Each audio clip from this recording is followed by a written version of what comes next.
Bonjour, aujourd'hui je suis avec François, avec Médoc et avec Christophe et nous allons parler du studio Hydravision et également de leur dernier projet en date qui s'appelle Dungeon Twister, l'adaptation du jeu de plateau. Bienvenue dans Extra Life.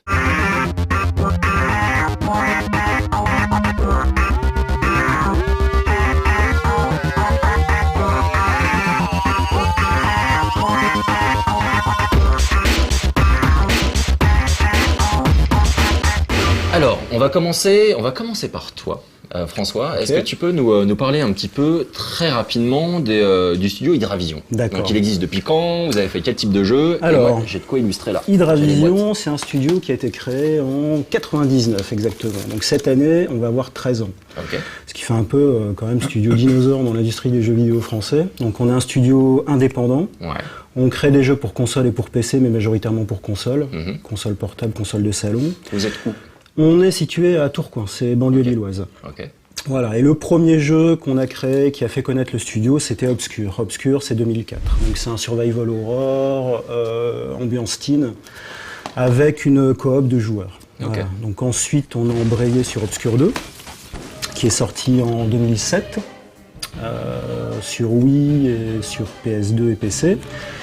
Et puis, on a eu la bonne surprise d'avoir Atari qui nous a demandé de faire Alone in the Dark. Donc uniquement les versions Wii et PS2, les versions maîtresses qui étaient PS3, 360, été faites par le studio Eden, qui est un studio interne d'Atari. Alors ça, c'est un projet qui est particulièrement intéressant pour nous, parce que quand on a créé le studio avec mon frère en 99, c'était Alone in the Dark, c'était le projet de notre enfance, si tu veux. Donc c'était le truc, on pensait pas qu'un jour on allait pouvoir faire ça, ben, c'est ça. Donc ça, c'était le grand bonheur de pouvoir faire ça, si tu veux. C'était une espèce de consécration. Donc, et ensuite, il y en a quelques autres. Alors, on a Obscure qui a été adapté sur PSP aussi. Ok. Et puis comme tu peux voir, on a enchaîné des jeux qui étaient vraiment très très noirs, très gore, dans un univers réaliste. Donc au bout de 5-6 ans, il y a les gars dans la boîte, tu vois, ils font toujours le même personnage pendant 6 ans, ils sont un peu sclérosés, quoi. Donc on fait aussi des jeux, ouais c'est ça, donc on fait des jeux un peu plus colorés, comme celui-là, Telemaboule Party qu'on a fait avec Ubisoft, et alors ça n'a rien à voir avec ce qu'on a fait auparavant, mais c'est très rafraîchissant, tu vois, un jeu comme ça de temps en temps, c'est vraiment chouette. Et Fairy Tail Fights. Et puis on a bossé avec Playlogic sur Fairy Tail Fights, voilà. Qui est le plus récent? Je dis des bêtises. Non, il y en a d'autres qui sont sortis. On a un jeu qui s'appelle Sniper, qui est un FPS. Oui, j'ai pas mis la boîte qu'on a fait avec Big Ben, qui est le dernier jeu en date sorti. Voilà. Très bien. Et là, maintenant, c'est Dungeon Twister. Alors là, c'est Dungeon Twister, voilà. Alors, Dungeon Twister, qui est à la base un jeu de plateau. Absolument. De Monsieur Bollinger. Exactement. Et tu es l'auteur du jeu de plateau. Tout à fait. Est-ce que tu veux nous parler un petit peu de ton parcours? Donc, qu'est-ce qui t'a amené à faire du jeu de plateau? Est-ce que tu aimes le jeu vidéo? Quel est le rapport entre le jeu de plateau et le jeu vidéo? Alors, le jeu de plateau, je suis tombé dedans tout petit, à 7 ans et demi, à 8-9 ans, je designais mes premiers jeux. Enfin, j'inventais mes premiers jeux. Ah oui, d'accord. Au début, c'était des wargames un peu fantastiques avec des hexagones. Rien de bien novateur, on va dire. Tes références à toi, c'est quoi les jeux auxquels tu jouais, qui existaient déjà? Diplomatie, Advanced Dungeons and Dragons, Magic, The Gathering, je te donne mon top 5. Space Hulk, Full Metal Planet, 1830, jeu de commerce et de train de chez Avalon Hill, grosso modo c'est un peu ces jeux-là. J'ai vraiment un peu touché à tout. Les seuls jeux que je joue pas, que je déteste jouer, figure-toi que je sais pas jouer à la belote. Je sais pas jouer au tarot. Excellent la belote. Dès qu'il y a valet, as, roi, dame, tu as des chiffres, ça me parle pas, il y a pas de thème, c'est plat, c'est nu pour moi. Et puis c'est souvent synonyme un peu de chez nous, là, dont je suis du sud, de Nice, les joues qui jouent à la contrée, là, hein, tu vois, au coin du bar. Oh pêcheur, tu l'as fini ta bière, hein, voilà. Donc voilà, c'est pas l'univers autour du jeu. Voilà. Il faut pas non plus qu'il soit, quand c'est des jeux où l'univers a été plaqué, que le jeu est purement mathématique et qu'on sent que le thème va pas avec, ça me va pas trop non plus. Et les jeux que je t'ai cités, souvent il y a vraiment un collage entre thématique et gameplay, quoi. Et là ça me touche. Jeux vidéo, je suis tombé dedans avec le Space Invader, c'est Pong. Hein.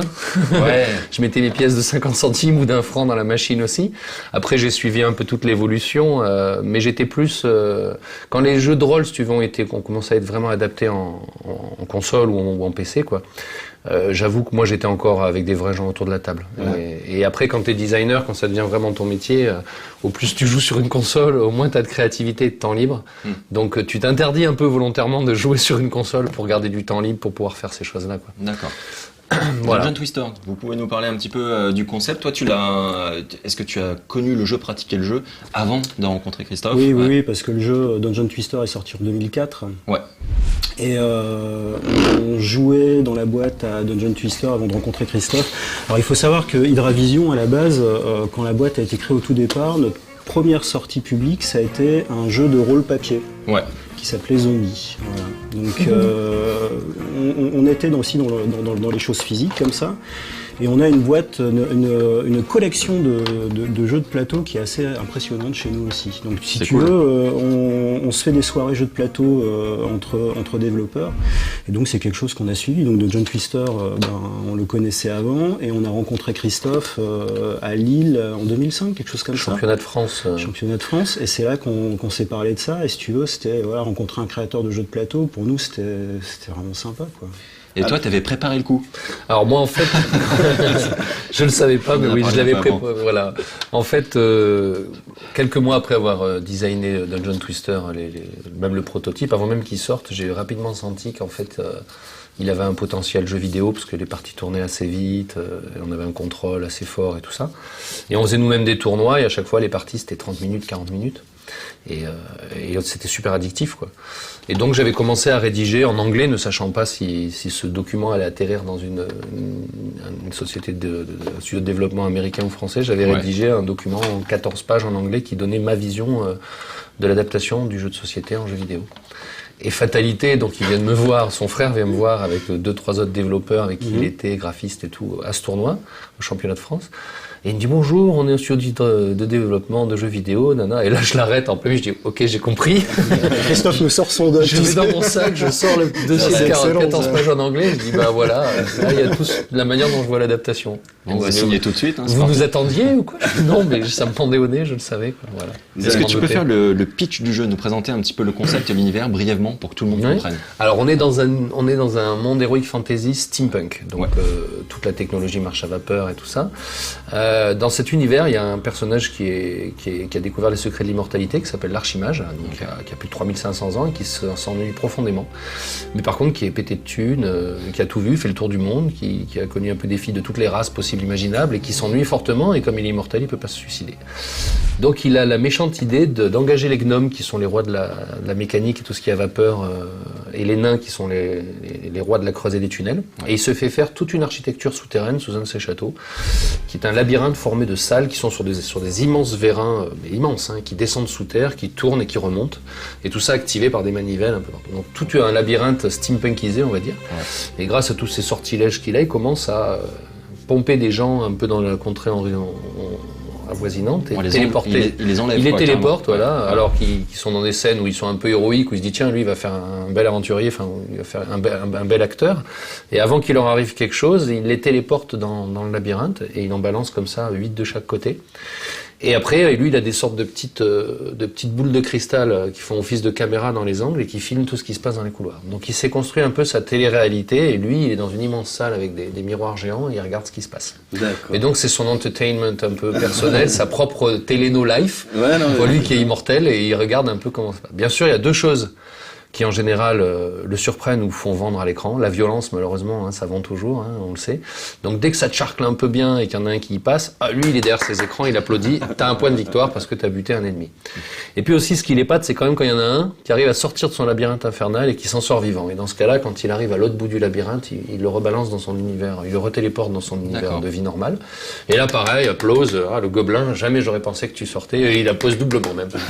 Donc ton but, toi en tant que joueur, tu vas contrôler une équipe de 8 personnages qui ont été téléportés là-dedans sans rien demander à personne. Ils ont tous des pouvoirs différents. Et tu vas devoir essayer de les faire se faufiler dans le labyrinthe et sortir. Chaque personnage adverse que tu tues va te rapporter un point de victoire. Chaque personnage à toi que tu sors en face va te rapporter un point de victoire. Quand on a 5, t'as gagné. Okay.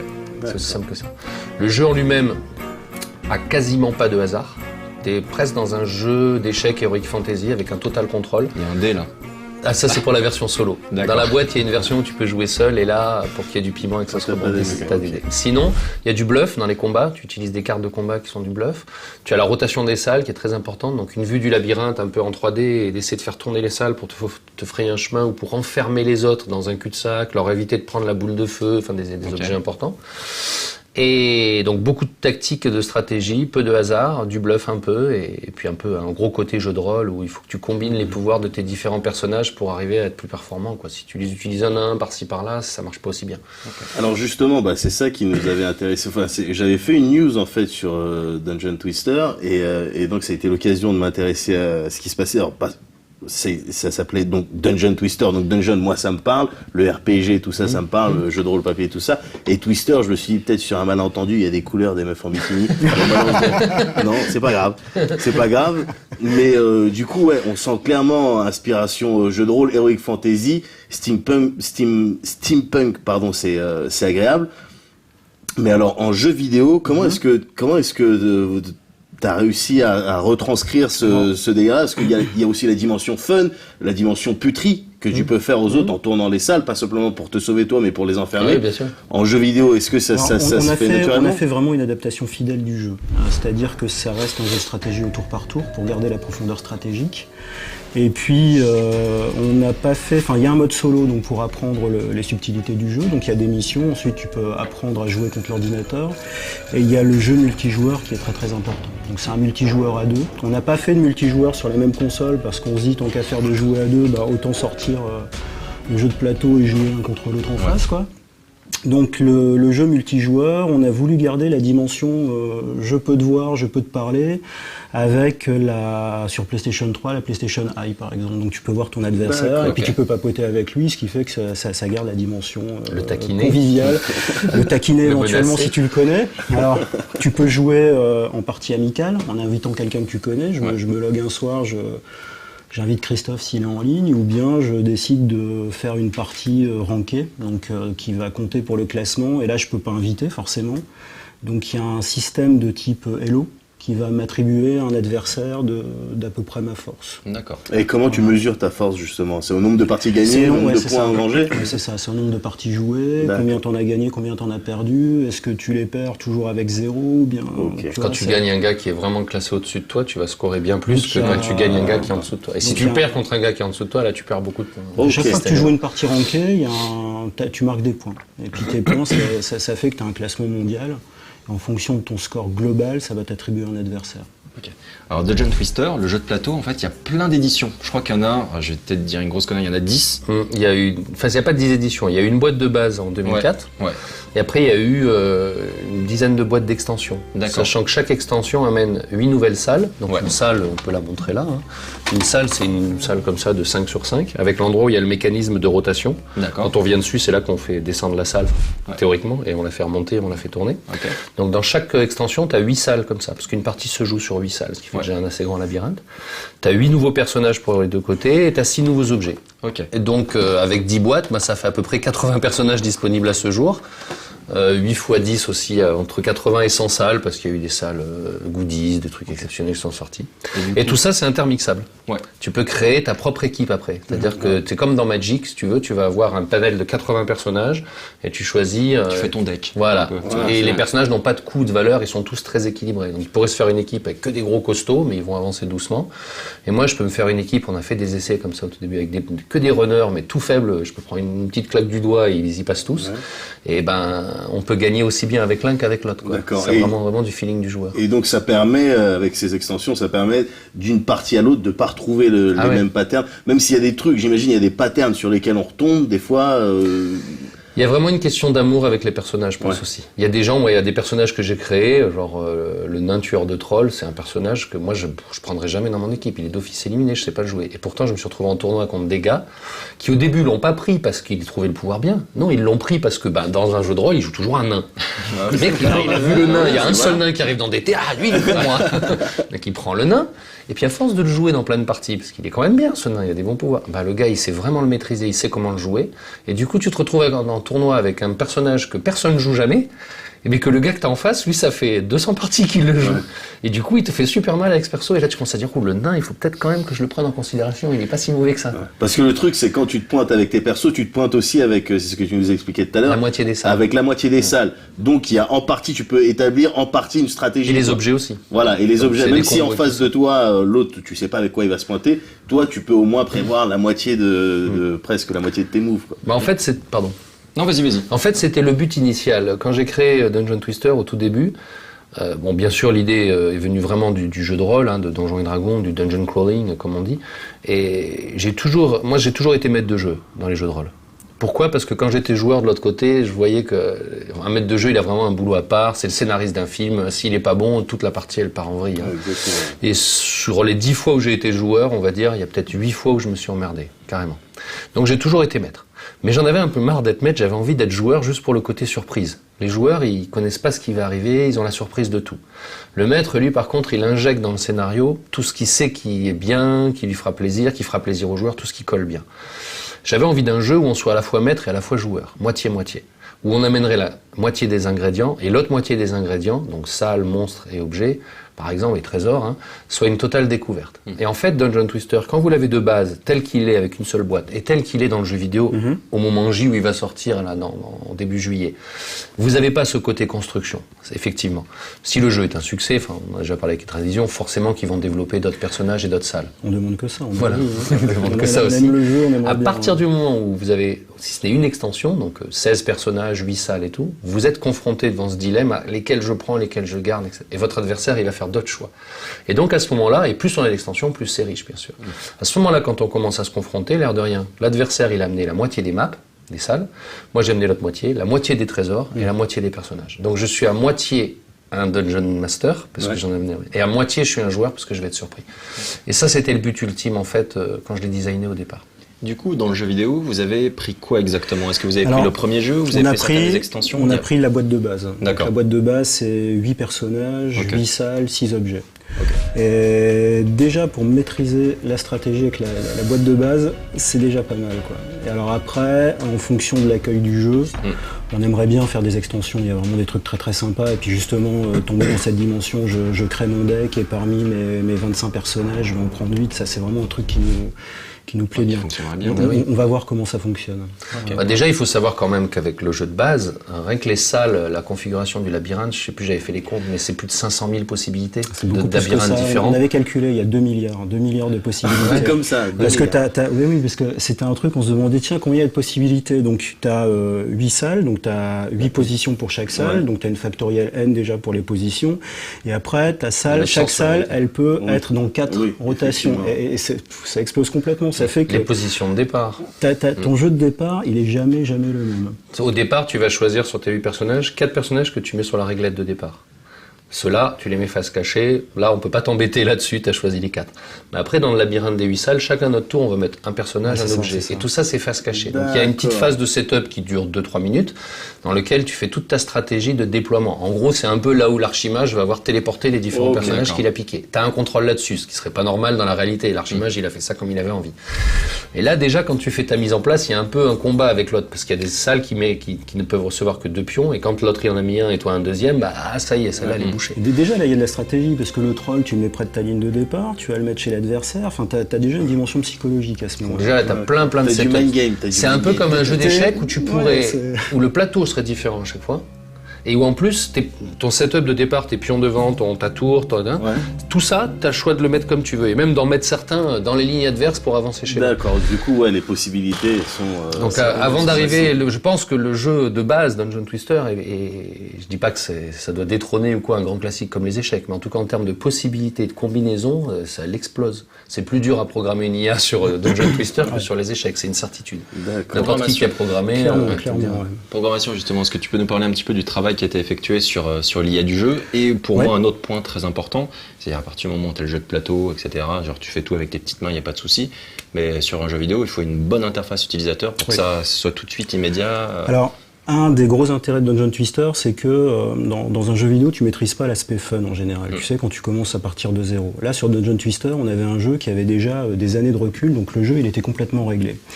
Donc ça, c'est vachement bien, parce qu'on savait que le jeu, il était équilibré et marchait bien. Donc on a pu se concentrer vraiment sur l'interface utilisateur. Et le truc qui était pas facile, c'était réussir à faire comprendre aux joueurs ce qu'ils pouvaient faire, ce qu'ils pouvaient pas faire, quelles actions ils pouvaient entreprendre. En fait, c'était un gros boulot au niveau interface utilisateur.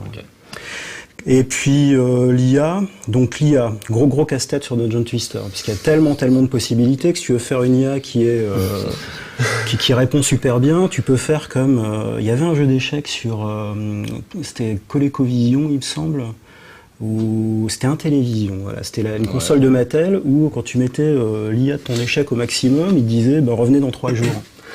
Tu vois, le temps que l'IA calcule le meilleur coup possible. Ouais. Donc là, on avait un problème parce qu'il faut quand même que tu puisses jouer, que la console réfléchisse en 3-4 minutes maxi, sinon c'est pas intéressant, quoi. Donc on s'est dit, voilà, on n'a pas 25 ans devant nous comme pour les échecs, pour faire une IA qui va être top moumoute, qui va battre le champion du monde de Dungeon Twister. Donc on a plutôt conçu l'IA comme un adversaire d'entraînement qui va vraiment t'amener à te décomplexer, à t'apprendre vraiment les règles du jeu et te décomplexer en solo pour affronter le vrai challenge qui est rencontrer d'autres joueurs online. Ouais, et je crois que c'était peut-être le plus intelligent à faire. Parce que on préférait se concentrer sur une belle interface utilisateur plutôt que de mettre tous les efforts dans une IA qu'on sait que de toute façon on pouvait faire tous les efforts qu'on voulait, il nous faut 20 ans pour faire un truc. Encore que dans les derniers niveaux quand même de votre tutoriel, il y a le niveau avec handicap dans les derniers. Alors c'est un mode, le mode challenge où il y a des handicaps et là ça commence à être assez fortiche. Ouais, c'est le handicap, c'était quelque chose qu'on avait déjà que j'avais mis dans le jeu de base, qui en fait, voilà, je connais très bien le jeu, je joue contre vous qui avez jamais joué, comme il y a quasiment pas de hasard, les chances que vous gagnez elles sont vraiment proches de comme la pub de 0,00001. Donc en fait dans le jeu j'avais instauré un système de handicap où on jauge comme ça, t'as jamais fait de partie, j'ai beaucoup joué, au lieu d'avoir 8 personnages, je vais jouer qu'avec 5. Et au lieu d'avoir les cartes de combat les plus élevées, j'ai pas la 5 et la 6. Donc là moi je vais fuir le combat tout le temps, toi tu vas essayer de me coincer et surtout j'ai moins de moyens sur la table, quoi. Et donc les derniers niveaux qu'ils ont mis c'est ça. Ouais, c'est ça. D'accord. Et là quand tu te sens à l'aise avec l'IA, tu dis bon, je commence à la battre quand même relativement souvent. Bing, tu passes au mode challenge. Là, c'est OK. Niveau 1, niveau 2, niveau 3. Donc, tu n'as plus que 6 persos au lieu de 8. Tu as moins de cartes combat. Et nos testeurs en interne, ils ont bien galéré quand même pour il y en a un qui est très très dur, le dernier. D'accord. Et quand vraiment tu as fini le mode challenge, là, tu peux passer en ligne tranquille et tu seras pas ridicule en compète, quoi. D'accord. Mais alors, du coup, donc tu as inventé ce jeu-là, j'imagine que tu as été présent dans plein de conventions, enfin à plein d'endroits où ça se jouait, tout ça. Est-ce que ça t'est arrivé de te faire blaster? Et auquel cas, comment tu le vis? Enfin, je veux dire, t'es le mec qui a inventé le jeu, tu vois, t'es le puppet master normalement. Tu te fais blaster par des jeunes, tu sais pas quel... Tu le vis bien? C'est pas souvent des jeunes, c'est plutôt des gens de notre tranche d'âge généralement. Ouais. Alors si tu veux, quand le jeu, entre le moment où je l'ai inventé et le moment où il est sorti, c'est passé quand même pas mal de temps, presque 1 an. Et là, j'étais super rodé parce que les gars, ils l'avaient pas eu dans la main. Il y avait que moi qui avait des protos qui tournaient avec, il y avait quelques potes qui se l'étaient fabriqués. Il y en avait qui me donnaient du fil à retordre. Mais on avait un classement Elo sur un site internet, sur le site de Dungeon Twister. Et c'est vrai que j'ai squatté le top 5 pendant 6 mois ou quoi. Mais après, si tu veux, ce qui se passe réellement, c'est que moi, je bosse sur les extensions. Donc pendant que moi je teste de nouveaux personnages, de nouvelles salles et que j'avance sur le futur, eux, ce qui est sorti, ils ont rien d'autre à se mettre sous la dent. Donc ils font tourner non-stop. Et les fans, c'est vraiment s'ils n'avaient pas leurs 2-3 parties par jour, en rentrant, ils avaient un manque, hein, ça, c'était vraiment comme ça. Donc après, quand j'ai commencé à aller dans les tournois 6 mois après la sortie, mais ouais, c'était fini. Je me faisais éclater de partout par des mecs qui avaient fait tourner le jeu non-stop, quoi. D'accord. Puis il faut savoir qu'il y a des championnats du monde qui sont organisés régulièrement aussi et qu'il y a quand même 4-5 mecs dans le monde qui sont vraiment des champions de Dungeon Twister, quoi, qui sont impressionnants. Impressionnant. D'accord. Et auquel cas, est-ce que vous les avez sollicités ou est-ce que vous avez sollicité des joueurs pour du quality pour le jeu? Oui, régulièrement, parce que ils sont à Lille les meilleurs aussi. À Lille et en Belgique.